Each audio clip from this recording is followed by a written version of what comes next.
your mental, just so you hear more. If you have your mental meatal line lined up to your board, your central ray should come right in 2 inches below that in that little soft gullety spot. I don't know what you call that. What do you call it on chickens? Turkeys. Gobblers. What do you call it? Giblets.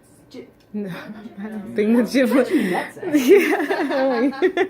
I don't think I think it's only Peter Griffin right there. I don't think that most people are. But I don't know what this is called, but it's in that little soft gullety spot that you have right here, 2 inches down from your mentum, right here, okay? Now notice that line, your central ray now, is parallel with the MML, isn't it? It's parallel. This is what your book tells you. And is that okay? Absolutely. But as a tech, I'm going to do a little tech trick here, and I'm going to throw 5-10 degrees on that cephalic.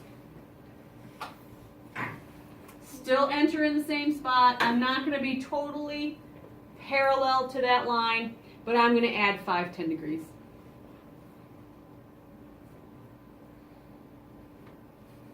And don't forget to don't forget to do that to your. So everything is the same other than the ankle of the two. Everything is the same other than and that's the very last thing I do. Okay. And make sure it's still central ray, still same spot. Where do you add the swimmers then? Because you said you didn't add that when you. Haven't yet. I showed you how to do it. Right. But usually what I do is I do my whole C-spine routine. I go take a look at all my images. I see then what I need. Okay. So if I need a swimmers, then I'll do it because now I'm at 40 inches. Got it. So I'll come back out and go, okay, now I need a swimmers and maybe I need a tip shot. So the swimmers is at the end For me, for you. yeah. Maybe you want to do it earlier, but like I said, I saved myself time from going to 72, back to 40, back to 72. I just saved myself time. So what if you get someone that was like really loose, really like floppy chin stuff? Just go 2 inches down. You might have a whole bunch of fat here, whatever, chins. Go 2 inches down, or 1.5 inches even. And you will have that. And you're going to have a whole bunch of people, you know, they're like 400-pound dudes with the, but like they have a bald head, but it looks like they have We got one. like a of bit, those. like Tumor in the back. like yeah, like a big fatty Big fat. thing back there. Sometimes that's going to be a little bit more to go through when you're talking about technique and some stuff like that. Now I'm going to tell you too, every one of these C-spines should be manual. You're going to have people try to do manual with AEC. Don't do it. Because your C-spine on you guys is maybe 2 inches, that's about 2 inches, about 2 inches wide to 3 inches wide. That's it. So step back. Now on the AP, you can easily get that over that, right? But when you're doing somebody's neck, and we looked at some of those images today, not everybody's a nice J, are they? No. Some people are like this, or all weird. You think you're going to get that over that little wee spot? No. No. But if you manual time it, you set your own technique. Doesn't matter. I might be a hair off this way, or this way. I'm still going to get a good image. I'm going to get a good density contrast. What's the technique for the tip shot? Okay, so tip shot's going to be a little weird. So normally we've been talking about, so what was our AP? 70. At 6. 70 at 6 maybe, right? Okay. If you use 80 kV, I'd probably drop, if you go up in kV, you're going to Down in mass. drop in mass. If you use 80, I'd probably use like 4 on an AP, maybe even 3 on him and on myself. Now your tip shot's going to be very strange because you're not going to think you need that much. Your tip shot's actually quite a bit more because you're shooting through skull. You're shooting through a lot more bone. So I like typically when I do it, 80 at 20. I know that seems high, but it works great. I know it seems high, but it works great. Okay? So again, you can do it like the book has it, have everything perfectly even, or you can add that extra 5-10 degrees on it. That'll work really nice, trust me. And what that does is, I'm sorry. What that does is when you add that little extra degree on it, see the distance between here and here? Okay. If you do it like the book says, this is what happens. Your mountain is smaller. and you have a smaller space for your little window. You add a little extra in, I'm going to give myself a little bit more space between here and here to get that magnum foramen in there with my dents. So as far as your collimation goes with that, is it pretty much the same as the open It's not mouth? open mouth. Yep. You don't need anything other than like a 4x6. You should not be getting the whole head on. And is my marker still correct? Yeah. Okay, so do you see why my tech trick is how it is, or why I go in succession in that sequence?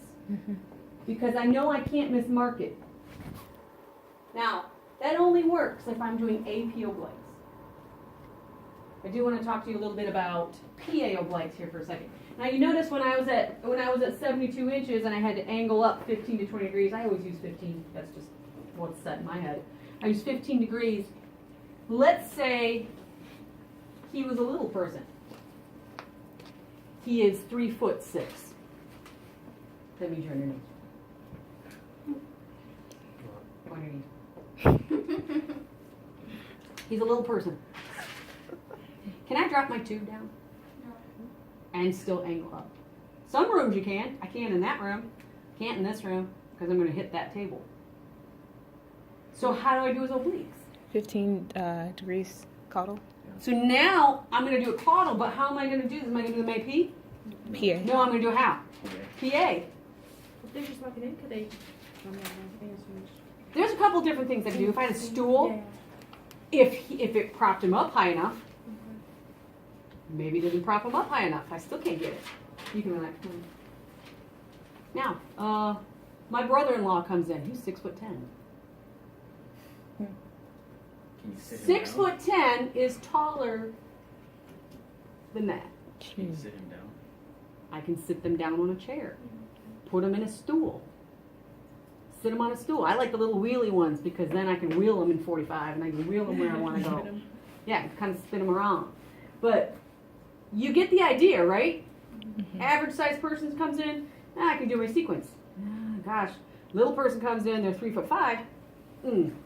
Now I might have to do this PA. Now here's the other important thing. How many times have you seen somebody else, two people are working together, right? How many times have you seen somebody else mark somebody's film with a computer marker? What do you think? Yes. Anybody see it? Yeah, tons of times, right? Now, even though I'm looking at those images, I still have to, if they're done PA, do I have to flip them correctly? Yes, and would I have to mark them differently? Because I can't use that there for a PA. It's switched. That marker thing doesn't work anymore. I have to switch those markers in order to be correct on side down. Does that make sense to you? So come in here. Yes. Please. So if I did his LAO, is this correctly marked now? No, it's not. That's what I'm saying. Now I have to take this and move it. Now I have more possibility of mismarking films when you do them PA. And here's the thing. When you have somebody else that's helping you out there, do they necessarily watch everything you do? No. Do they necessarily know that you just did those PA? No. Could they mismark your films? Yes. Yeah. Sure. Yeah. So make sure you got your markers correct and they're on the right way. And if you got to double mark that one shot, that one RPO, go ahead. Okay. Question on the tip shot. Question on any of those other ones. Swimmers, any of that? So you do the first 5 and then go check your films and then come back and check. Personally, that's what I do. Okay. And now though with digital, well hell, I mean now it's digital, I can just like when I'm in Elkhart, I shoot, I can automatically count even before I walk out and start my obliques.